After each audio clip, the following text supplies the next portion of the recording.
போற்றும் ஆராதனை,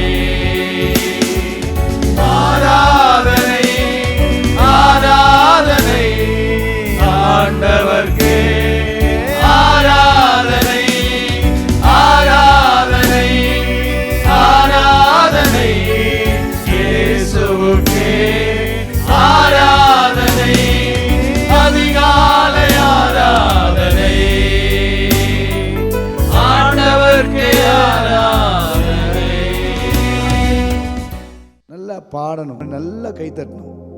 அந்த கைத்தட்டும் போது என்ன ஆகும்னா, இந்த மனசுல இருக்க அந்த ஸ்ட்ரெஸ், ஒரு மாதிரி இருக்கிற அழுத்தம், சோர்வு இதெல்லாம் மாறிடும். அப்போ நல்லா கையை தட்டி நீங்கள் பாடும்போது ருசித்து, இயேசு நல்லவர், ஆமா நல்லவர் தான், கர்த்தர் என்னை பாதுகாத்தார்ல அதனால அவர் நல்லவர். 7வது மாதம் வரை கர்த்தர் என்ன துணையாக இருந்தார்ல அதனால நல்லவர். உலகத்தில் எல்லாரும் கைவிட்ட போதும் என்னை கைவிடாமல் இதுவரையும் நடத்தி வந்தார்ல அவர் தான் ரொம்ப நல்லவர். அப்படி பாடணும். நல்லா உற்சாகமாக சேர்ந்து பாடலாமா? தேங்க்யூ ஹோலிகா. இயேசு நல்லவர், இயேசு வல்லவர், என்றென்று மாறாதவர், அவர் என்றென்று மாறாதவர். இயேசு நல்லவர், இயேசு வல்லவர், என்றென்று மாறாதவர், அவர் என்றென்று மாறாதவர். ஒரு விசை கூட. இயேசு நல்லவர், இயேசு வல்லவர், என்று மாறாதவர். கைத்தட்டி. அவர் என்றென்று மாறாதவர். குருடரின் கண்களை திறப்பவர், அவர் நல்லவர் நல்லவரே. செவிடரின் செவிகளை திறப்பவர், அவர் நல்லவர் நல்லவரே. உற்சாகமோடு. குருடரின் கண்களை திறப்பவர், அவர் நல்லவர் நல்லவரே. செவிடரின் செவிகளை திறப்பவர், அவர் நல்லவர் நல்லவரே. உள்மனத்தோடு. அவர் நல்லவர், சர்வ வல்லவர், அவர் கிருபை என்றும் உள்ளதே. ஆமென் ஆமென். நல்லவர் வல்லவர், ஓ அவர் கிருபை என்றும் உள்ளதே. இயேசு நல்லவர், இயேசு நல்லவர், இயேசு வல்லவர், என்றென்று மாறாதவர், அவர் என்றென்று மாறாதவர். இயேசு நல்லவர், இயேசு நல்லவர். சொல்லும் போது ஃபீல் பண்ணி பாடுங்க. மாறாதவர், அவர் என்றென்று மாறாதவர். வியாதியில் விடுதலை தருபவர், அவர் நல்லவர் நல்லவர். இயேசுவே பாவத்தை மன்னிக்கும் பரிசுத்த, அவர் நல்லவர் நல்லவரே. வியாதியில் விடுதலை தருபவர், அவர் நல்லவர் நல்லவரே. நம் பாவத்தை மன்னிக்கும் பரிசுத்த, அவர் நல்லவர் நல்லவரே. உள்பலத்தோடு. அவர் நல்லவர், சர்வ வல்லவர், அவர் கிருபை என்றும் உள்ளது. அவர் நல்லவர், சர்வ வல்லவர், அவர் கிருபை என்றும் உள்ளது. இயேசு நல்லவர், இயேசு வல்லவர், என்றென்று மாறாதவர், அவர் என்றென்று மாறாதவர். குருடரின் கண்களை திறப்பவர், அவர் நல்லவர் நல்லவரே. செவிடரின் செவிகளை திறப்பவர், அவர் நல்லவர் நல்லவரே. குருடரின் கண்களை திறப்பவர், அவர் நல்லவர் நல்லவரே. செவிடரின் செவிகளை திறப்பவர், அவர் நல்லவர் நல்லவரே. இயேசு நல்லவர், அவர் நல்லவர், சர்வ வல்லவர், அவர் கிருபை என்றும் உள்ளது. எங்கள் நல்லவர் வல்லவர், அவர் கிருபை என்றும் உள்ளது. இயேசு நல்லவர், இயேசு நல்லவர், இயேசு வல்லவர், என்றென்று மாறாதவர், அவர் என்றென்று மாறாதவர். எங்கள் இயேசு நல்லவர், இயேசு வல்லவர், என்றென்று மாறாதவர். ஆமென். அவர் என்றென்று மாறாதவர். நம்பிக்கையோடு துன்பத்தில் ஆறுதல் அளிப்பவர் அவர் நல்லவர் நல்லவரே. பாரங்கள் யாவையும் நீக்குவார் அவர் நல்லவர் நல்லவரே. நம்பிக்கையோடு துன்பத்தில் ஆறுதல் அளிப்பவர் அவர் நல்லவர் நல்லவரே.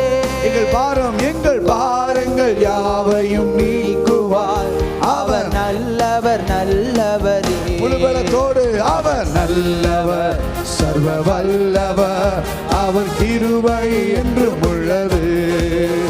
அது நல்லவர் வல்லவர் ஓ மகிமை கிருபை என்றும் உள்ளது. இயேசு நல்லவர் எங்கள் இயேசு நல்லவர் இயேசு வல்லவர் என்றென்று மாறாதவர் அவர் என்றென்று மாறாதவர்.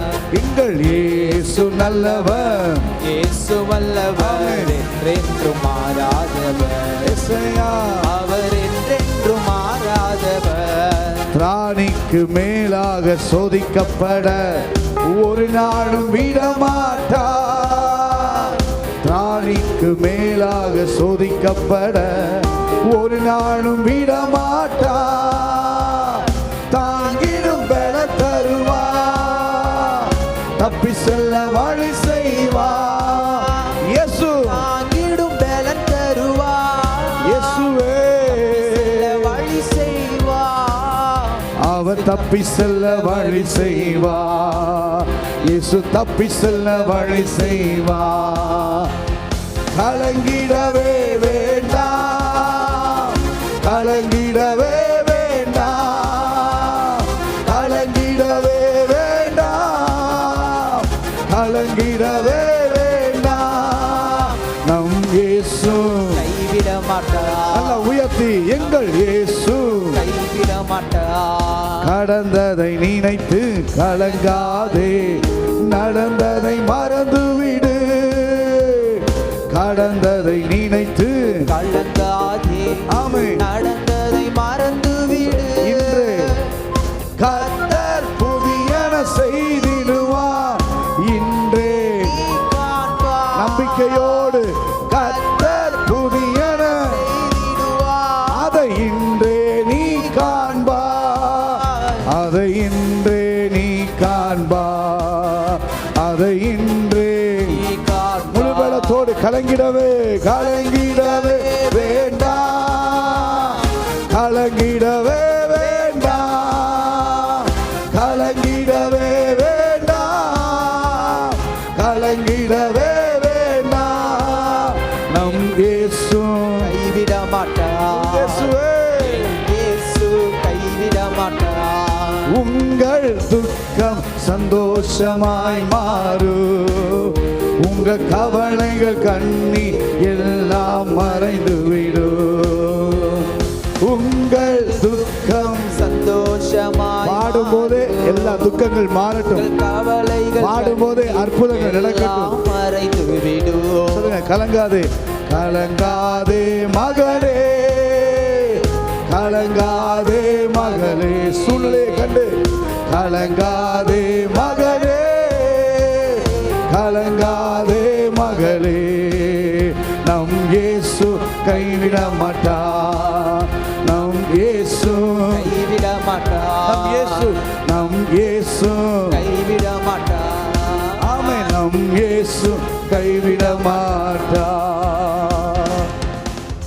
கரங்களை உயர்த்தி சொல்லுங்க கடந்ததை நினைத்து கலங்காதே நடந்ததை மறந்துவிடு.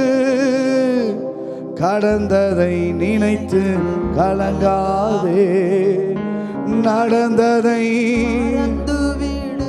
கரம் உயர்த்தி கர்த்தர் புதியன செய்திடுவார். இன்றே நீ காண்பார். கர்த்தர் புதியன செய்திடுவார். இன்றே நீ காண்பார். அதை இன்றே நீ காண்பார். ஹalleluya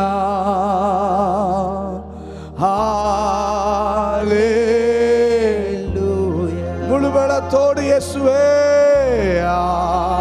அல்லேலூயா. ஓ ரெண்டு கரை உயர்த்தி எவ்வளவு பலன் இருக்கோ இயேசுவே. அல்லேலூயா.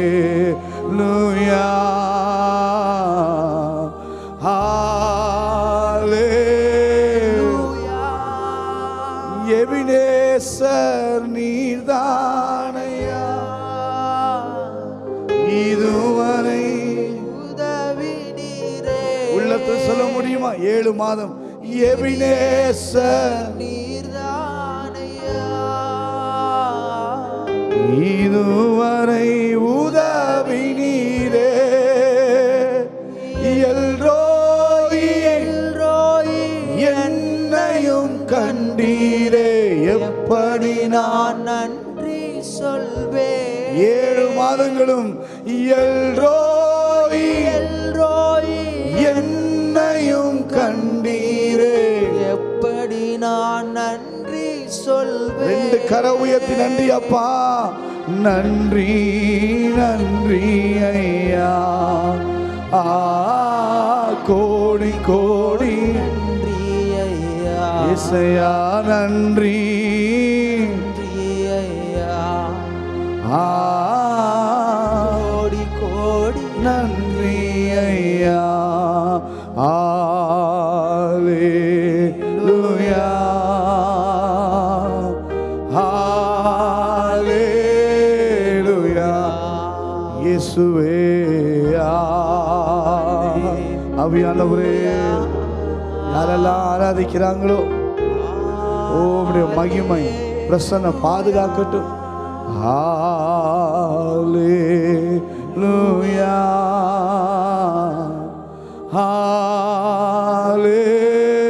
அல்லேலூயா. நல்ல ஆண்டவரே, இயேசுவின் நாமத்தில் உம்முடைய சமூகத்துக்கு நேராய் நாங்கள் கடந்து வருகிறோம். இந்த நேரத்தில் கர்த்தர் எங்களோடு பேசும். இதுவரையும் நடத்தி வைத்த தேவன் இனியும் நீர் நடத்த வல்லமை உள்ளவர். 7 மாதங்களும் கர்த்தர் எங்களை பாதுகாத்தீர், சுகம் தந்தீர், ஆசீர்வதித்தீர், அனைத்து நன்மைகளையும் கர்த்தர் தந்தீர். மீதி இருக்கிற நாட்களும் உம்முடைய சமூகத்திலே எங்களை அர்ப்பணிக்கிறோம். எங்களை நடத்தும் இயேசுவின் நாமத்தில் பிதாவே. கர்த்தருடைய நாமம் மகிமைப்படுவதாக.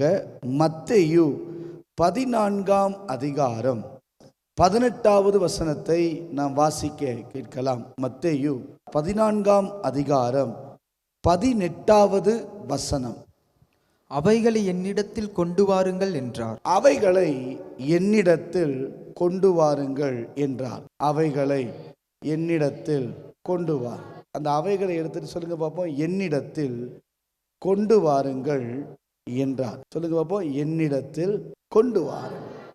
நம்முடைய ஆண்டவரிடத்துல கொண்டு வரும்போது கர்த்தர் ஆசீர்வதிக்கிறவராய் இருக்கிறார். ஏன் ஒரு மனிதன் ஆண்டவரிடத்துல கொண்டு வரணும் அப்படின்னு சொன்னா, அவரால் மட்டும்தான் ஆசீர்வதிக்க முடியும். அவரால் மட்டும்தான் நம்மளை மேன்மைப்படுத்த முடியும். அவரால் மட்டும்தான் சுகப்படுத்த முடியும். அவரால் மட்டும்தான் எல்லாம் செய்ய முடியும். வாழ்க்கையில் நிறைய நேரங்களில் நிறைய விஷயங்களை நிறைய பேருக்கிட்ட கொண்டு போய் காட்டிருப்போம். நிறைய வாழ்க்கையில் பலதரப்பட்ட விஷயங்களை பலதரப்பட்ட மக்களிடத்தில், நண்பர்களிடத்தில், உறவுகளிடத்தில், அதிகாரிகளிடத்தில், நமக்கு வேண்டியவர்களிடத்தில் கொண்டு போய் காட்டியிருப்போம். இதெல்லாம் பதில் கிடைக்குமா? இதுக்கெல்லாம் எனக்கு ஆசீர்வாதம் கிடைக்குமா? இதுக்கெல்லாம் எனக்கு நன்மை கிடைக்குமா? இதெல்லாம் என் வாழ்க்கையில் மாற்றம் வருமா அப்படின்னு சொல்லி மனிதர்களை நம்பி கொண்டு போய் கொண்டிருந்த உங்கள் வாழ்க்கையில் கர்த்தர் சொல்கிறாரு, நீங்கள் இயேசுவினிடத்தில், அவரிடத்தில் கொண்டு வாருங்கள். அல்லேலூயா. ஏன் அப்படின்னா, மீண்டும் சொல்கிறேன், அவரிடத்தில் கொண்டு வந்தால் மாத்திரம்தான் அற்புதம் நடக்கும். அவரிடத்தில் கொண்டு வந்தால் மாத்திரம்தான் அதிசயம் நடக்கும். அவரிடத்தில் கொண்டு வந்தால் மாத்திரம்தான் நாம் எதிர்பார்த்ததை விட மேலான நன்மைகளை பெற்றுக்கொள்ள முடியும். நல்லா கவனிங்க. அப்போ அவரிடத்தில் கொண்டு வாருங்கள், என்னிடத்தில் கொண்டு வாருங்கள். நீங்க ஒரு வசனத்தை வாசித்து பார்த்தா தெரியும். மத்தேயு 19ஆம் அதிகாரம் 26வது வசனத்தை வாசிங்க. மத்தேயு 19:26. இயேசு அவர்களை பார்த்து, இயேசு அவர்களை பார்த்து, மனுஷரால் இது கூடாதுதான், மனுஷனால இது கூடாதுதான், தேவனாலே எல்லாம் கூடும். தேவனால எல்லாம் கூடும், மனுஷனால கூடாதுதான். நிறைய நேரங்கள்ல சில மனுஷர்களால முடியாது, சில ஆசீர்வாதங்களை தர முடியாது. சொல்லுவாங்க, பிரதர் எப்போ வேணாலும் கால் பண்ணுங்க, நான் உங்களுக்கு ஹெல்ப்பாக இருப்பேன், எந்த நேரம் வேணாலும் என்னை கூப்பிடுங்க, நான் உங்களுக்கு துணையாக இருப்பேன். அப்படிலாம் சொன்னவங்கெல்லாம் ஆபத்து நேரத்தில் கூப்பிடும்போது ஓடி போனவங்க தான் அதிகமாக. யோசித்து பாருங்க, காலுக்கு தொடர்பெல்லைக்கு வெளியில் இருக்காருன்னு வரும், 2வது காலுக்கு சுவிட்சிடாப்புன்னு வந்துடும். யோசித்து பாருங்க, இன்னைக்கு மனுஷர்களிடத்துல கொண்டு போய் கொடுத்து ஏதாவது நன்மை கிடைக்குமா, ஏதாகிலும் ஆசீர்வாதம் கிடைக்குமா, ஏதாகிலும் மேன்மை கிடைக்குமா அப்படின்னு போய் அலைஞ்சு தெரிஞ்சதுல நடந்த சம்பவம் என்ன, உட்காந்து லிஸ்ட் போட்டு பார்த்தா ஒண்ணுமில்லை, எல்லாம் ஃபெயிலியர். ஏன் அப்படின்னா மனுஷனால எல்லாம் கூடாது, ஆனா நம்ம ஆராதிக்கிற தேவனால எல்லாம் கூடும். நான் ஆராதிக்கிற தேவனால என்னுடைய வாழ்க்கையில அற்புதம் செய்ய, என்னுடைய வாழ்க்கையில மேன்மைகளை தர, என்னுடைய வாழ்க்கையில உயர்வுகளை தர என் தேவனால் முடியும்னு நான் நம்புறேன். ஏன்னா அவர்தான் என்னை உயர்த்துறவர், அவர்தான் அடைக்கலம், அவர்தான் துணை, அவர்தான் கேடகம், அவர்தான் எல்லாமே. ஒரு மனிதனை உயர்த்துவது என்பது அந்த மனிதனுடைய திறமையோ முயற்சியோ அல்ல. அப்படின்னா ஆடு மேய்த்து கொண்டிருந்த ஒரு சாதாரண தாவீதை கர்த்தர் இஸ்ரவேலுக்கு அரசனாய் மாற்றினார்னா கர்த்தர் தான் மாற்றினார். தாவீதுடைய பிரயாசமோ, தாவீதுடைய அறிவோ, தாவீதுடைய முயற்சியோ அல்ல. தேவன் தாவீதுக்கு கிருபை செய்ததுனால அந்த தேவன் அந்த தாவீதை கர்த்தர் உயர்த்தினார். அப்ப தேவன் தான் ஒரு மனுஷனுக்கு நன்மைகளை தர முடியும், தேவன் தான் ஒரு மனுஷனை விடுதலையாக்கி கொண்டு வர முடியும். எகிப்திலே இஸ்ரவேல் ஜனங்கள் 430 வருஷம் அடிமைகளாய் இருந்தபோது எவ்வளவோ பிரயாசப்பட்டிருக்கலாம். ஏன்னா அந்த எகிப்தியரை விட இஸ்ரவேல் ஜனங்கள் பெருத்தவர்களாய் இருந்தாங்க. ஆனா அவங்களால தங்களை விடுவித்து கொள்ள முடியவில்லை. எவ்வளவு பெருக்கம் இருந்தாலும், எவ்வளவு பணம் இருந்தாலும், எவ்வளவு ஆட்கள் இருந்தாலும் விடுதலை செய்வது என் தேவனால மட்டும்தான் முடியும். அப்போ ஒரு மனிதன் அவரிடத்தில் கொண்டு வரும்போது அற்புதங்களை கர்த்தர் செய்கிறார். அல்லேலூயா. இந்த நேரத்தில் ஒருவேளை விசுவாசித்து நீங்கள் அவரிடத்தில் கொண்டு வருவீர்களே ஆனால் நாம் எதிர்பார்க்காத நன்மைகளை கர்த்தர் நமக்கு செய்ய வல்லமை உள்ளவர். ஆண்டவர்கிட்ட கொண்டு வந்த சில சம்பவங்களை உங்களுக்கு காட்டி நான் ஜெபிக்க கர்த்தர் கிருபை தருவாராக. ஒன்று, சரியா, முதல் கருத்து, ஆண்டவரிடத்தில் வேதாகமத்தில் கொண்டு வந்த சில காரியங்களை உங்களுக்கு நான் காட்டி கொடுக்கிறேன். யோவான் 2ஆம் அதிகாரம் 6, 7 ஆகிய வசனங்களை நாம் வாசிக்க கேட்கலாம். யோவான் 2ஆம் அதிகாரம் 6, 7 ஆகிய வசனங்களை நாம் வாசிக்க கேட்கலாம். யூதர்கள் தங்களை சுத்திகரிக்கும் முறைமையின்படியே ஒவ்வொன்று 2-3 குடம் தண்ணீர் கொள்ளத்தக்க 6 கற்சாடிகள் அங்கே வைத்திருந்தது. இயேசு வேலைக்காரரை நோக்கி ஜாடிகளிலே தண்ணீரை நிரப்புங்கள் என்றார். அவர்கள் அவைகளை நிறைய நிரப்பினார்கள். அடுத்த வருஷம் சேர்ந்து வாசித்தோம். அவர் அவர்களை நோக்கி நீங்கள் இப்பொழுது மொண்டு பந்தி விசாரிப்புக்காரரிடத்தில் கொண்டு போங்கள் என்றார். அவர்கள் கொண்டு போனார்கள். நல்ல கவனிங்க, முதல்ல எதை ஆண்டவரிடத்தில் கொண்டு வர வேண்டும் அப்படின்னா நம்முடைய பிரச்சனைகளை ஆண்டவரிடத்தில் கொண்டு வர வேண்டும். நம்முடைய பிரச்சனைகளுக்கு ஒரு தீர்வு, நம்முடைய பிரச்சனைகளில் ஒரு அதிசயம், நம்முடைய பிரச்சனைகளில் ஒரு ஆச்சரியம், நம்முடைய பிரச்சனைகளில் ஒரு பெரிய நன்மையை ஆண்டவர் செய்யணும் அப்படின்னு இருந்தா பிரச்சனைய மனிதரிடத்தில் கொண்டு போகிறத முதல் நிறுத்தணும். யோசித்து பாருங்க, திராட்சரசம் குறைவுபட்டது. அந்த ஊர் திராட்சரசத்துக்கு பெயர் போன ஒரு இடம். கானா ஊர்னாலே திராட்சரசத்துக்கு மிகவும் பெயர் பெற்ற ஒரு இடம். அந்த இடத்துல என்ன குறைவா இருந்துச்சுன்னா திராட்சரசம் குறைவுபட்டு போனது. அப்ப எல்லாரும் என்ன செய்வதுன்னு தெரியாம எல்லாம் அலறிஞ்சு கொண்டிருக்கும் போது அங்க இயேசுவின் தாய் வந்து சொல்றாங்க, இங்க திராட்சரசம் குறைஞ்சிருச்சு. யாருக்கிட்ட கொண்டு போறாங்கன்னா இயேசுவினிடத்தில் கொண்டு போகிறார்கள். நான் சொல்ல முடியும், உங்க வாழ்க்கையில ஒரு பெரிய அற்புதம் நடக்க வேண்டுமானால், நீங்கள் எதிர்பார்த்ததை விட ஒரு பெரிய ஆசீர்வாதத்தை தேவன் தர வேண்டுமானால், உங்கள் வாழ்க்கையில் சந்திக்கிற பிரச்சனைகளை முதலில் அவரிடத்தில் கொண்டு போங்கள். மனுஷனிடத்துல கொண்டு போகிறத ஸ்டாப் பண்ணுங்க. மனுஷனுக்கிட்ட பேசுறத நிறுத்துங்க. நமக்கு ஏன் பிரச்சனை தொடருதுன்னா, ஒரு போராட்டம் தொடருதுன்னா பாருங்க, நம்ம லைஃப்ல பாருங்க, எந்த பிரச்சனை வந்தாலும் அல்லது எந்த ஒரு பிரச்சனை நம்ம கேட்டா கூட அந்த மர்மரிங் முறுமுறுப்பு இருக்கு பாருங்களேன், அந்த போய் அடுத்தவங்கள்ட்ட போய் நம்ம சொல்லிடுவோம். அதுதான் பிரச்சனையே.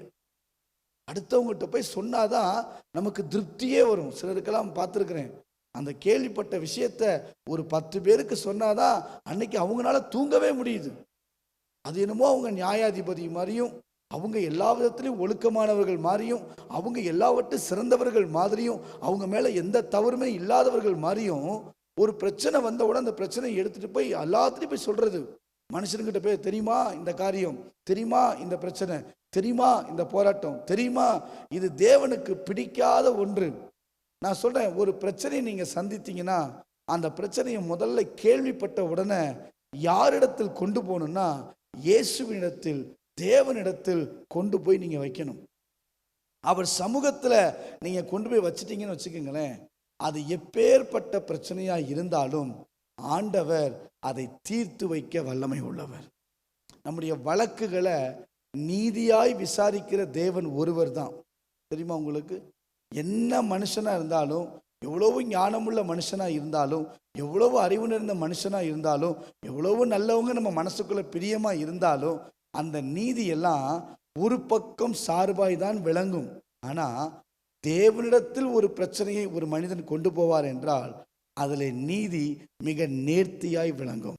ஏன்னா நீதிபரர், அவர் நீதிபரர், அவர் நீதி செய்கிற தேவன்.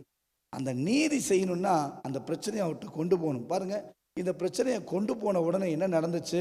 அடுத்து தொடர்ந்து கீழே வாசிச்சு பார்த்தீங்கன்னா ஒருத்தன் சொல்லுவான், எல்லாரும் முன்னாடி நல்ல ரசத்தை வச்சுட்டு பின்னாடி சாதாரணமான ரசத்தை வைப்பாங்க, நீரோ இதுவரைக்கும் நல்ல ரசத்தை வைத்திருந்தீரே.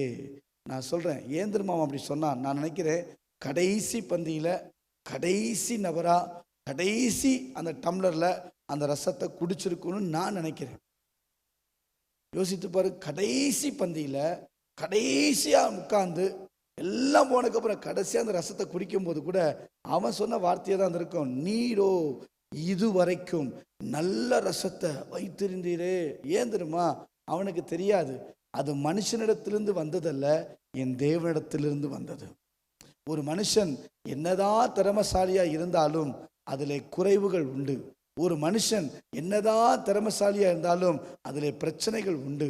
ஆனா என் தேவன் குறைகளை, பிரச்சனைகளை மாற்றும் தேவன் அவர். அல்லேலூயா சொல்லுங்க பார்ப்போம். அப்போ முதல்ல நீங்க எதை கொண்டு வரணும் அப்படின்னு சொன்னா, உங்கள் பிரச்சனைகளை என் இயேசுவினிடத்தில் கொண்டு வாருங்கள். அந்த பிரச்சனைக்கு ஒரு சரியான தீர்வை, ஒரு சரியான பதிலை இதுவரைக்கும் நம்ம சொல்ற அளவுக்கு கர்த்தர் அந்த பிரச்சனைகளை மாற்றி தர வல்லமை உள்ளவர். அல்லேலூயா சொல்லுங்க பார்ப்போம். ரெண்டாவது வாசிங்க, லூக்கா 5ஆம் அதிகாரம் 3-4 வசனங்களை வாசியுங்கள். லூக்கா 5ஆம் அதிகாரம் 3வது 4வது வசனம். ரெண்டாவது, எதை தேவனிடத்தில் இயேசுவிடத்தில் கொண்டு வர வேண்டும்? வாசிங்க. அப்பொழுது அந்த படகுகளில் ஒன்றில் ஏறினார். இயேசு ஏறினார். அது சீமோனுடையதாய் இருந்தது. அதை கரையிலிருந்து சற்றே தள்ளும்படி அவனை கேட்டுக்கொண்டு அந்த படவில் உட்கார்ந்து ஜனங்களுக்கு போதகம் பண்ணினார். அவர் போதகம் பண்ணி முடித்த பின்பு சீமோனை நோக்கி, ஆழத்திலே தள்ளி கொண்டு போய் மீன் பிடிக்கும்படி உங்கள் வலைகளை போடுங்கள் என்றார். உங்கள் தோல்விகளை இயேசுவிடத்தில் கொண்டு வாருங்கள். முதல்ல சொன்னேன், உங்கள் பிரச்சனைகளை இயேசுவிடத்தில் கொண்டு வாருங்கள். அவரிடத்துல கொண்டு வந்து பாருங்க, அந்த பிரச்சனையில ஒரு பெரிய ஆசீர்வாதத்தை, நல்ல முடிவை, ஒரு நீதியான காரியத்தை என் தேவன் செய்ய வல்லமை உள்ளவர். ரெண்டாவது, உங்கள் தோல்விகளை, உங்க வாழ்க்கையில் நீங்க சந்தித்த சில தோல்வியின் பயணங்களை அங்க யோசித்து பாருங்க. முழுதும் நாங்க பிரயாசப்பட்டோம், முழுவதும் நாங்க கடினமா உழைச்சோம், முழுவதும் எங்க முழு சரீரத்தையும் யூஸ் பண்ணோம், முழுவதும் என் எண்ணங்களை போட்டு உருட்டி எங்க மீன் கிடைக்கும் தேடி அலைஞ்சேன். ஆனா ரிசல்ட் என்னன்னா ஃபெயில், ஒன்றும் கிடைக்கல, ஒன்று கூட அகப்படலை. ஏங்க, ஒரு வலையை விரிச்சா ஒரு கொஞ்சமாவது மீன் கிடைக்கும். யோசித்து பாருங்க, அவ்வளோ பெரிய வலையை விரிச்சிருக்க இடத்துல அங்கே 2 மீன், ஆனால் ஒரு 10 மீன், அவ்வளோ பெரிய வலையில கொஞ்ச மீன் கூடவா நான் சிக்காம வந்திருக்கோம். ஆனால் இங்கே பேதுரு சொல்றாரு, முழுதும் நாங்கள் பிரயாசப்பட்டோம், ஆனால் ஒன்றும் அப்படின்னா ஒரு மீன் கூட அகப்படல, ஃபெயிலியர் ஆகி வந்து உட்கார்ந்துருக்கிறோம். எங்கள் லைஃபே ஃபெயிலியர் ஆயிடுச்சு.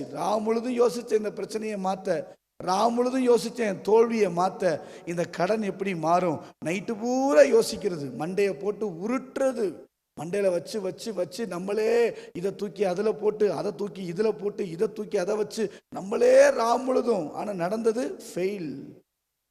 முழுதும் உட்காந்து ஐடியா யோசிக்கிறது, இப்படி பண்ணா என்ன, அப்படி பண்ணா என்ன, பிரயாசப்படுறது, ஒன்றும் நடக்காது. ஆனால் என் இயேசுவிடத்தில் கொண்டு வந்த போது அங்கே சொல்கிறாங்க, அந்த படகை அவர்கிட்ட கொடுத்தாங்க.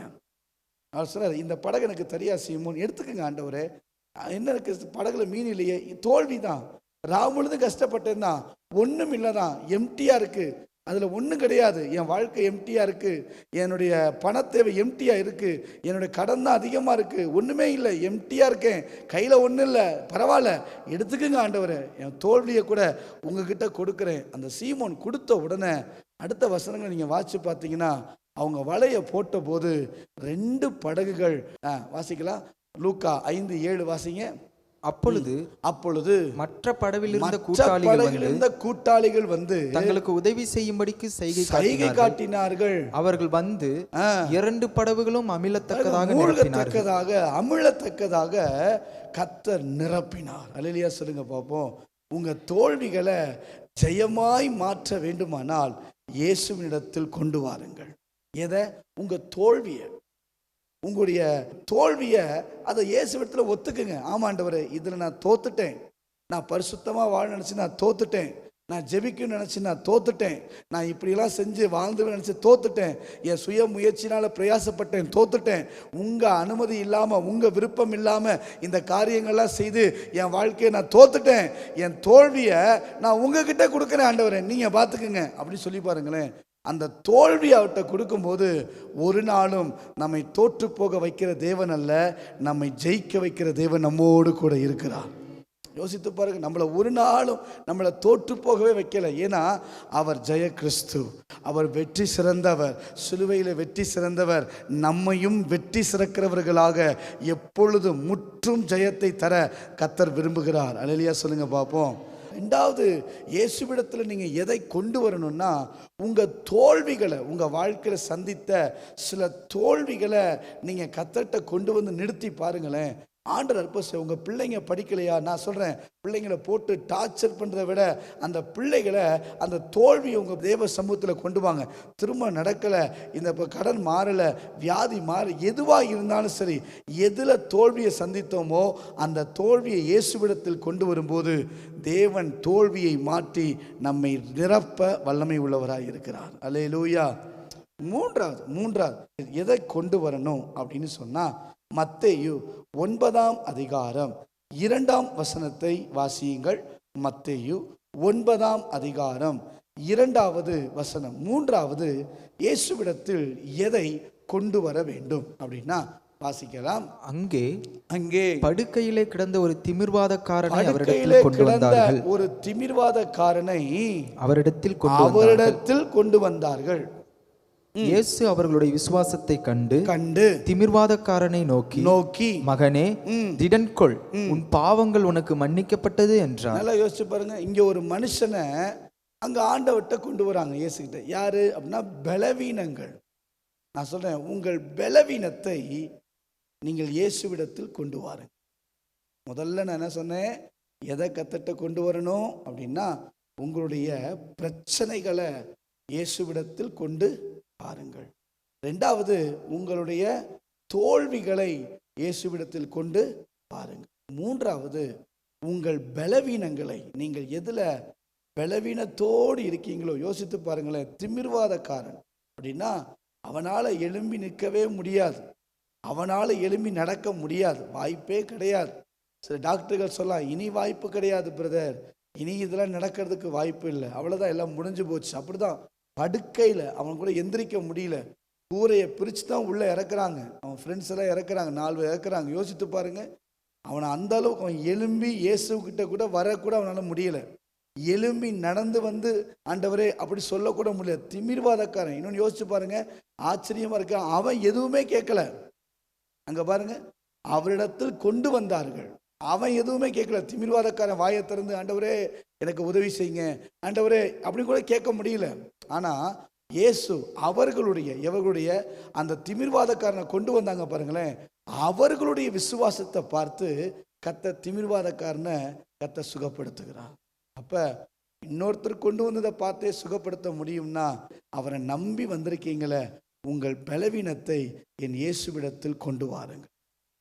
நம்ம என்ன செய்வோம் தெரியுமா, டாக்டர்கிட்ட கொண்டு போவோம், டாக்டர்கிட்ட ரொம்ப முக்கியத்துவம் கொடுப்போம். டாக்டரை பார்த்தா தான் சிலருக்கெல்லாம் சாட்டிஸ்ஃபைட். என்னதான் வசனம் கேட்டாலும், என்னதான் ஜெபிச்சு விட்டாலும், என்னதான் தேவ சமூகத்தை நின்று ஜெபிச்சு கர்த்தர் செய்வார்னு சொன்னாலும், அதையெல்லாம் ஒரு பக்கம் கேட்டுட்டு இன்னொரு பக்கம் டாக்டர்கிட்ட போய் உட்கார்ந்துருப்போம். போக வேணாம்னு நான் சொல்லலை, ஆனால் தேவனை முதல்ல நம்புங்க, கர்த்தரை முதல்ல பற்றி கொடுங்க. நான் போக வேணான்னு சொல்லலை, ஆனால் அவருக்கு தான் ப்ரிஃபரன்ஸ், அவருக்கு தான் ப்ரியாரிட்டி, அவருக்கு தான் முதலிடம். அவர் சுகமாக்குவாரு, என் வியாதி இப்படியே வச்சிருக்க மாட்டாரு, என்னை கர்த்தர் சுகமாக்குவார் நம்பினா கர்த்தர் இன்றைக்கு அந்த பலவீனங்களை மாற்ற வல்லமை உள்ளவர்.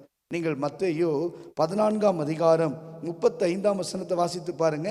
மத்தேயு 14ஆம் அதிகாரம் 35ஆம் வசனத்தை வாசித்து பார்த்தீங்கன்னா, அவ்விடத்து மனுஷர் அவர் இன்னார் என்று அறிந்து, இயேசுவை இன்னார் என்று அறிந்து சுற்றுப்புறம் எங்கும் செய்தி அனுப்பி பிணியாளிகளை எல்லாரையும் அவரிடத்தில் கொண்டு வந்தாங்க.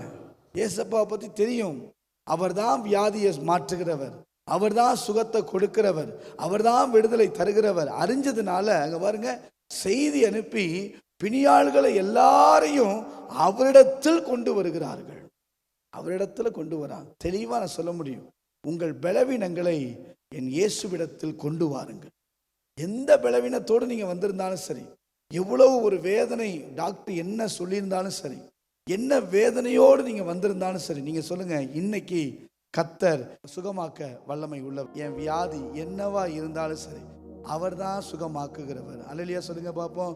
சுகம் பலன் எனக்குள்ளே பாய்ந்து செல்லுதே, வல்லமை நதியாய் பரவி பாயுதே. சுகம் பலன் எனக்குள்ளே பாய்ந்து செல்லுதே, வல்லமை நதியாய் பரவி பாயுதே. சுகம் பலன் எனக்குள்ளே பாய்ந்து செல்லுதே, வல்லமை நதியாய் பரவி பாயுதே. இரத்த குழாய்கள் கண்கள் செவிவாய் தமனி எங்கு பாய்கின்றதே.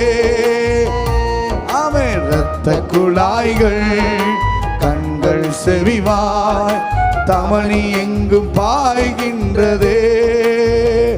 உங்க வல்லமையால் சுகமானே, உங்க வார்த்தையா சுகமானே.